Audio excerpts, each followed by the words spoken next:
Exactly. Rockport at the Seafair. Pretty nice day for all the events that happened yesterday. Yeah, yesterday a little bit better, I think. Today we had that morning rain, especially near the coast, Port Aransas, you know, over 1.5 inches there. We've got our Coastal Parks beach cam up in Port Aransas looking at the Horace Caldwell Pier. Nice looking early evening. Do want to point out though the puddles up closer to the dunes. And that is that coastal flooding that we're mentioning. It's going to stick around for at least the next 24 hours, and it's really a trio of 3 different things coming together to allow for that slightly higher than normal tide action. It's longer period swells, persistent onshore flow, winds coming toward the coast. And we've also got a full moon happening tomorrow night, and that is leading to the astronomical higher than normal tides. There's also this little broad area of low pressure. It's nothing to worry about. The Hurricane Center's marking it, but they're saying not going to develop. And on the northern side of this, it's helping to push those winds parallel to the Texas Gulf Coast. And that comes right into our neck of the woods. And that's a little bit of an uptick in those longer period swells, which is one of the reasons why we have the minor coastal flooding ongoing. We did have that rain today, a little bit of tropical moisture trying to sneak in here. It'll stay with us into tomorrow. That's why we keep the rain chance in place. Looks like a bigger batch of moisture comes in Wednesday, Thursday. See how the greens are a little darker? And, you know, I think we're just going to have these hit and miss, widely scattered showers or isolated storms each day through Thursday. Then this high takes over, drops in some drier air throughout the atmosphere, and that will shut down the rain chances. So these aren't huge aggressive opportunities, but widely scattered, 30 to 40% through Thursday.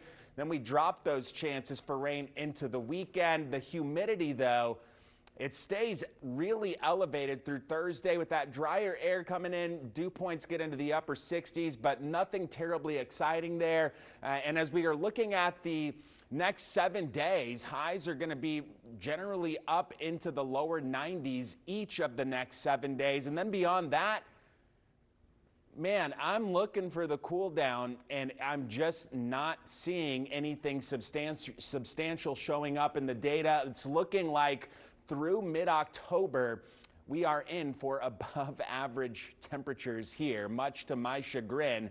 I always advertise October as when we get our first real big cold front, but not seeing it yet. Invest 95L, a high probability of developing. This is going to follow the same type of deal a lot of these storms have followed, bending north prior to reaching the U.S. And there's that little tropical wave that's, you know, in the northern Gulf, broad area of low pressure, but not expecting that to develop. The residual energy from that moves north. Another little pocket moves over the Yucatan Tuesday. That looks to stay south of here because of that same region of high pressure we were talking about earlier. This sets up over us, keeps us quiet with the tropics, also keeps cold fronts away. So we've got that to deal with for the foreseeable future. 72, partly cloudy, mild and humid, east breeze at 3 to 8 miles per hour. Near 90 tomorrow, widely scattered rain. It will be awfully humid for October the 6th. You know, the humidity's way up. We've got that onshore wind, 7 to 14 miles per hour. If you're going out on the water, bays will be smooth, but we still have that coastal flooding. The rip current risk will be elevated, and that is thanks to the 8-second wave period coming in. So the waves aren't big, but that wave period is what is causing that elevated rip current concern. I chuckled there, Bill, because on the 7-day, I see a little boo-boo on it. Uh-oh.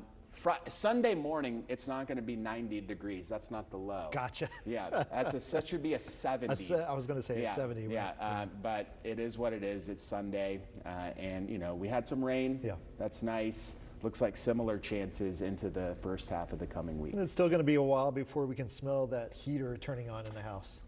There's probably going to be a lot of dust on it, you know. So yeah, that's what you're talking about when you turn it on. That smell. Yeah. It'll be a bit. All right, thanks, Alan. Still to come here.